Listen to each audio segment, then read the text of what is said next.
Hey, so what is the denial of death? This will be a two-part series. First will be a monologue, and second will be a discussion with the two bozos in the background.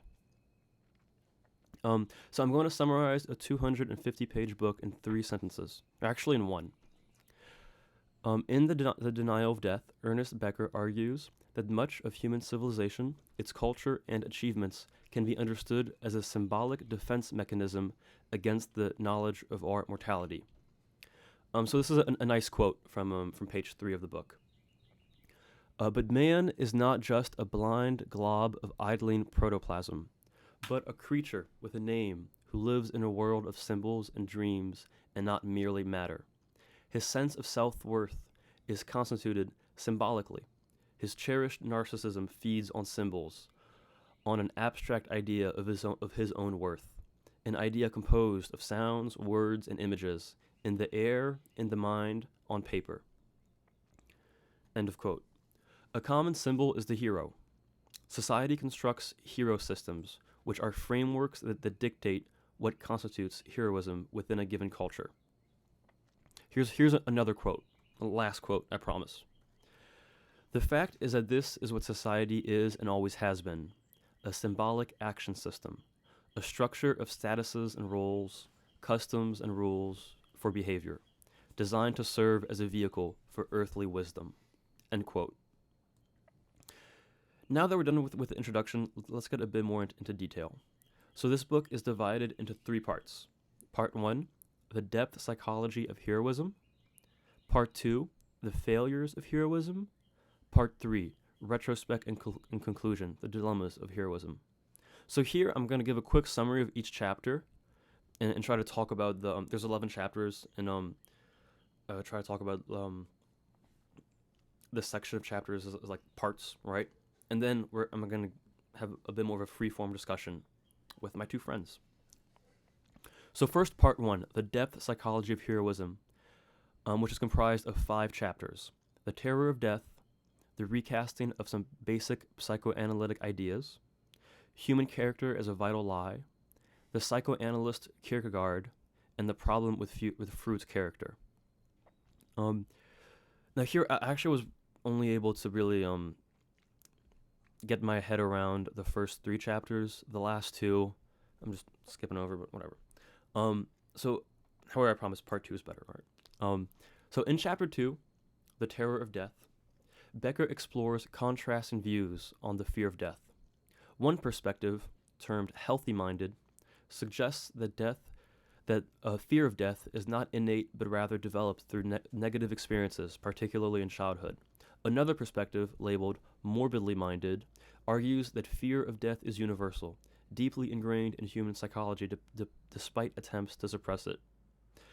Becker aligns himself with the latter perspective, asserting that the fear of death is a fundamental aspect of human existence.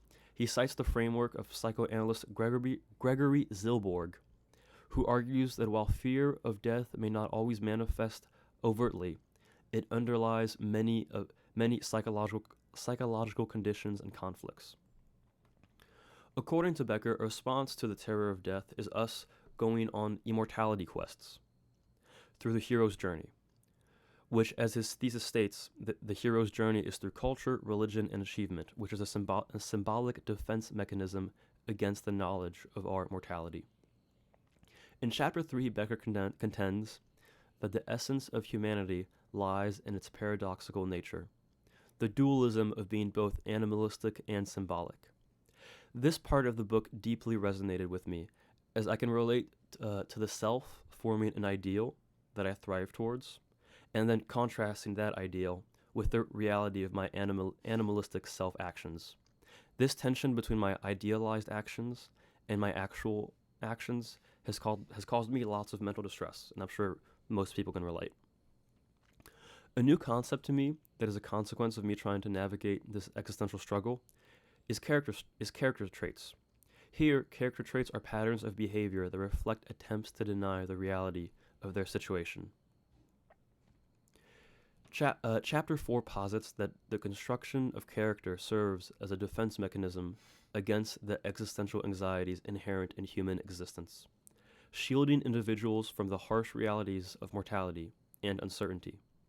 Rather than character traits being expressions of ourselves in an outwardly fashion, which is how I thought character traits were before.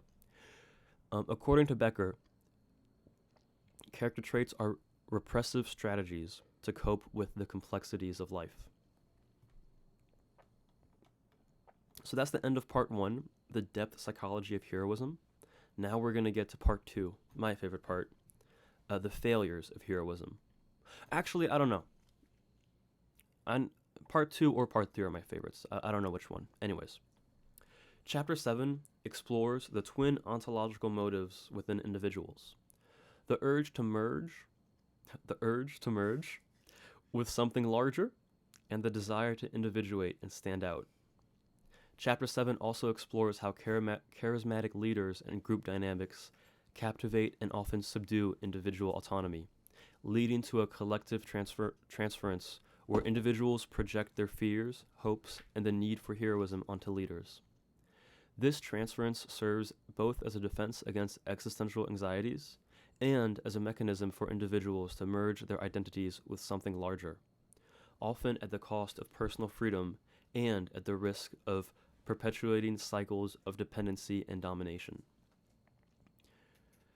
Chapter 8 addresses the limitations of romantic love as a source of cosmic heroism, which historically was sought in religious ideologies.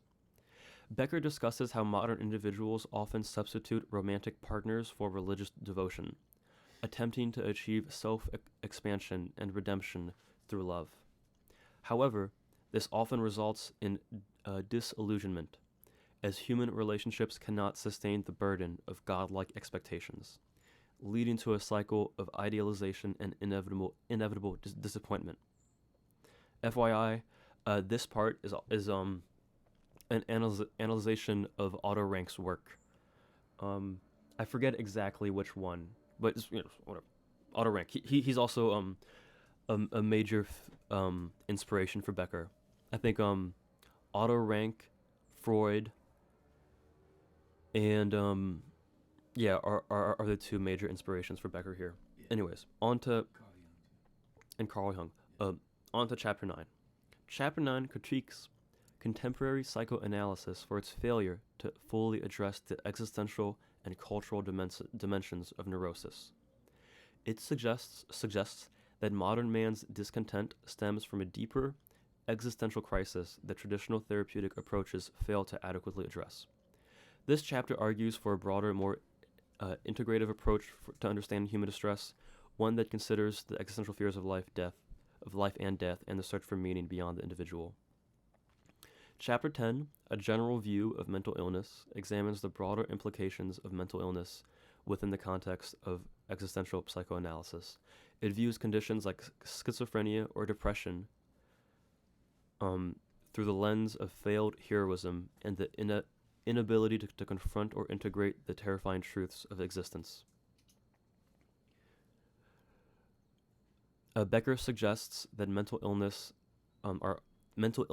are extreme manifestations of the same existential anxieties that all humans face. So overall, part 2 of the denial of death critically examines the psychological underpinnings of heroism and its failures, highlighting how transference, the quest for heroism, and the tension between individual and the collective identity shape human behavior to contribute both to personal and society dysfunctions. That's the end of part 2, the failures of heroism. On to part 3, which consists of just one chapter, the dilemmas of heroism.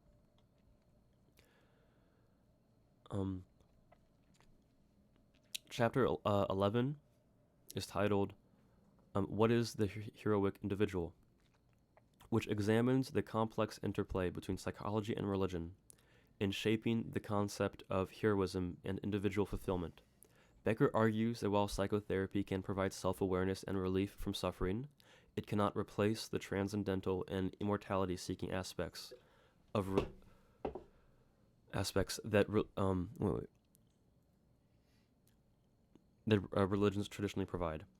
The chapter delves into how contemporary therapies often blur the lines between psychological practice and religious or metaphysical beliefs, suggesting that therapists can assume roles akin to religious figures, guiding patients through transference that can lead to quasi-religious adoptions of worldviews.